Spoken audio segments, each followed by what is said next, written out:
महाराष्ट्रातील आणि देशातील हवामान परिस्थितीचा ताज्या अंदाजानुसार सध्या एक वेस्टर्न डिस्टर्बन्स WD राजस्थान आणि गुजरातच्या काही भागांवर सक्रिय आहे. याच्या प्रभावामुळे पाऊस पडण्याची शक्यता आहे आणि त्यात गारपिटीची शक्यता अधिक असते. यावरचा परिणाम उत्तर महाराष्ट्र, मराठवाड्याचा उत्तरेकडील भाग, पश्चिम विदर्भ तसेच ठाणे, पालघर, कल्याण, मुंबई, रायगड, पुण्याचा पश्चिम भाग, अहिल्यानगरचा पश्चिम भाग, छत्रपती संभाजीनगर आणि जालना या सुमारे 8 ते 10 जिल्ह्यांमध्ये दिसून येत आहे, जिथे सध्या पावसाळी वातावरण आहे.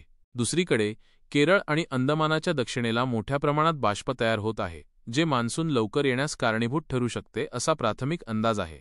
गेल्या आठवड्यात महाराष्ट्रातील रायगड, मुंबई, ठाणे, पालघर, नाशिक, धुळे, जळगाव, जालना, बुलढाणा, अकोला, अमरावती, नागपूर, भंडारा, गोंदिया, चंद्रपूर आणि गडचिरोली जिल्ह्यांमध्ये सरासरीपेक्षा जास्त पाऊस झाला. पुणे, अहिल्यानगर, छत्रपती संभाजीनगर, बीड, लातूर आणि कोल्हापूरमध्ये हलकी हजेरी लागली, तर इतरत्र पावसाची नोंद झाली नाही. 1 मार्च ते 7 मे या कालावधीत वर्धा, चंद्रपूर, गडचिरोली, भंडारा, धुळे, पालघर, ठाणे, मुंबई, रायगड आणि सिंधुदुर्ग जिल्ह्यांनी मान्सूनपूर्व पावसाची सरासरी ओलांडली आहे, तर नाशिक आणि यवतमाळमध्ये सरासरीच्या जवळपास पाऊस झाला आहे. ज्या भागात पाऊस झाला नाही तिथेही मान्सूनपूर्व पावसाची शक्यता आहे. मॉडेलनुसार सध्या दक्षिण राजस्थान आणि गुजरातवर असलेले चक्रीवादळी प्रवाह, ज्यांना हवामान खात्याने WD म्हटले आहे, आणि अरबी समुद्रातून येणारे बाष्प यामुळे या भागात पावसाळी स्थिती आहे. 9 तारखेला याचा प्रभाव गुजरात राजस्थान दरम्यान राहील. महाराष्ट्रात तो विरळ असेल. 10 तारखेला महाराष्ट्रात तुरळक पावसाची शक्यता आहे. गुजरातवरील सिस्टम अरबी समुद्राकडे सरकल्याने अरबी समुद्रात पावसाचे प्रमाण वाढेल. बंगालच्या उपसागराच्या दक्षिणेलाही वातावरण बदलत आहे, जे 11, 12, 13 तारखेदरम्यान मान्सूनसाठी अनुकूल ठरू शकते. अरबी समुद्रातही मोठ्या प्रमाणात बाष्प आहे. यामुळे यंदा मान्सूनपूर्व पाऊस सरासरीपेक्षा जास्त होण्याची आणि मान्सूनचे आगमन लवकर होण्याची शक्यता आहे. पुढील महत्त्वाचा अंदाज.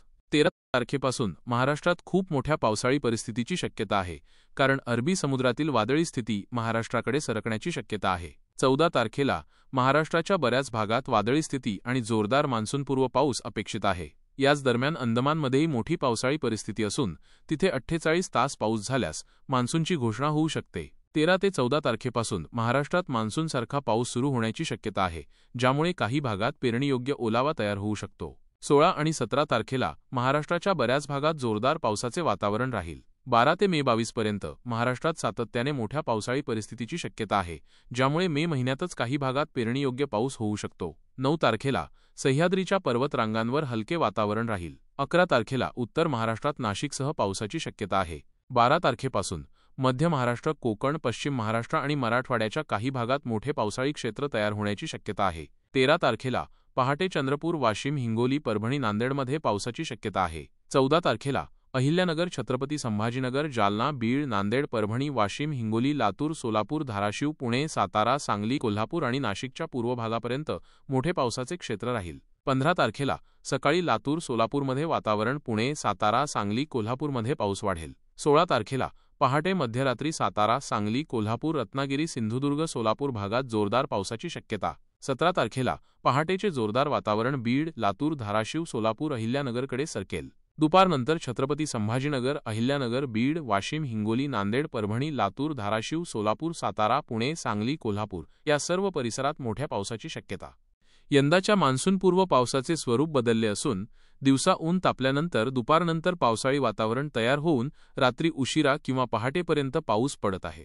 एकूणच महाराष्ट्रात मान्सूनपूर्व पाऊस जोरदार होण्याची शक्यता आहे आणि मान्सूनचे आगमन लवकर होण्याची शक्यता आहे.